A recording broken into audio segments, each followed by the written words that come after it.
دوستو، ایک گاؤں میں ایک آدمی رہتا تھا جو کہ بہت غریب تھا۔ وہ ہر وقت یہ سوچتا رہتا تھا کہ میری زندگی کب بدلے گی اور کب میں اس غریبی سے باہر نکلوں گا۔ ایک دن اسے پتہ چلا کہ اس کے ساتھ والے گاؤں میں ایک بابا جی آئے ہوئے ہیں۔ وہ ہر کسی کے سوال کا جواب دے رہے تھے۔ یہ آدمی بھی اپنے سوال کا جواب جاننے کے لیے اپنے گاؤں سے اس گاؤں جانے کے لیے جنگل کے راستے سے نکل پڑا۔ جب یہ آدمی جنگل کے راستے سے جا رہا تھا تو اندھیرا کافی ہو چکا تھا۔ اسے جنگل میں ایک گھر دکھائی دیا جو کہ بہت بڑا اور عالی شان تھا۔ اس آدمی نے وہاں رات گزارنے کے لیے اس گھر کے مالک سے اجازت لے لی۔ اس گھر کے مالک نے آدمی سے پوچھا کہ تم اس گاؤں میں کس سے ملنے جا رہے ہو؟ تو اس آدمی نے بتایا کہ میں ایک بابا جی سے اپنے سوال کا جواب پوچھنے جا رہا ہوں۔ یہ سننے کے بعد گھر کے مالک نے آدمی سے کہا، تم ان بابا جی سے میرا بھی ایک سوال پوچھنا۔ میری بیٹی 20 سال کی ہے اور وہ گونگی ہے۔ تم ان بابا جی سے پوچھنا کہ وہ کب بولنا شروع کرے گی۔ اس آدمی نے گھر کے مالک سے کہا کہ میں آپ کا سوال بھی اس بابا سے پوچھوں گا، اور اگلی صبح وہ وہاں سے نکل گیا تو اسے راستے میں ایک بوڑھا جادوگر ملا جس کے ہاتھ میں جادو کی چھڑی تھی۔ اس بوڑھے جادوگر نے آدمی سے پوچھا کہ تم کہاں جا رہے ہو؟ آدمی نے جواب دیا، میں ایک بابا جی سے اپنے سوال کا جواب پوچھنے جا رہا ہوں۔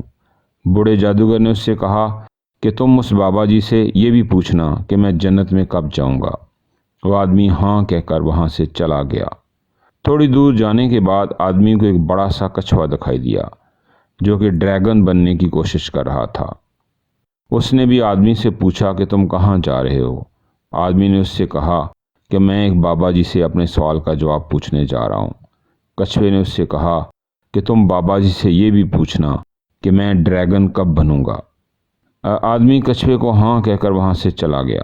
جب یہ آدمی بابا جی کے پاس پہنچا تو بابا جی نے آدمی سے کہا، تم مجھ سے کوئی بھی 3 سوال پوچھ سکتے ہو۔ اب آدمی سوچ میں پڑ گیا کہ میں اپنا سوال پوچھوں یا ان تینوں کا۔ آدمی نے سوچا، میرا سوال تو یہ تھا کہ میں غریبی سے کب باہر نکلوں گا۔ میرا مسئلہ تو بہت ہی عام سا ہے، میں ان تینوں کے سوال پوچھتا ہوں۔ اس آدمی نے کچھوے کا سوال بابا جی سے پوچھا تو انہوں نے کہا کہ جب وہ کچھوا اپنے کور سے باہر نکلے گا تو وہ ڈریگن بن جائے گا۔ پھر آدمی نے اس بوڑھے جادوگر کا سوال پوچھا تو بابا جی نے کہا، جب وہ جادوگر اپنے جادو کی چھڑی کسی دوسرے کو دے دے گا تب وہ جنت میں چلا جائے گا۔ پھر اس نے اس آدمی کا سوال پوچھا کہ جس کی بیٹی گونگی تھی، تو بابا جی نے کہا، جب اس کی بیٹی کی شادی ہو جائے گی، اس کو اپنا جیون ساتھی مل جائے گا، تب وہ بولنا شروع کر دے گی۔ وہ آدمی ان تینوں سوالوں کے جواب لے کر اسی راستے سے واپس چل دیا۔ جب وہ کچھوے کو ملا تو کچھوے کو اپنا کور چھوڑنے کا کہا۔ جیسے ہی کچھوے نے اپنا کور چھوڑا وہ ڈریگن بن گیا۔ کچھوے نے کور اتارا تو اس میں سے بہت سے موتی نکلے جو اس آدمی کو ملے۔ پھر وہ اس بوڑھے جادوگر سے ملا جو جنت جانا چاہتا تھا۔ آدمی نے اس جادوگر کو کہا کہ اپنی چھڑی کسی دوسرے کو دے۔ جادوگر نے اپنی چھڑی اسی آدمی کو دے دی، اور جیسے ہی اس نے چھڑی دی وہ جنت میں چلا گیا۔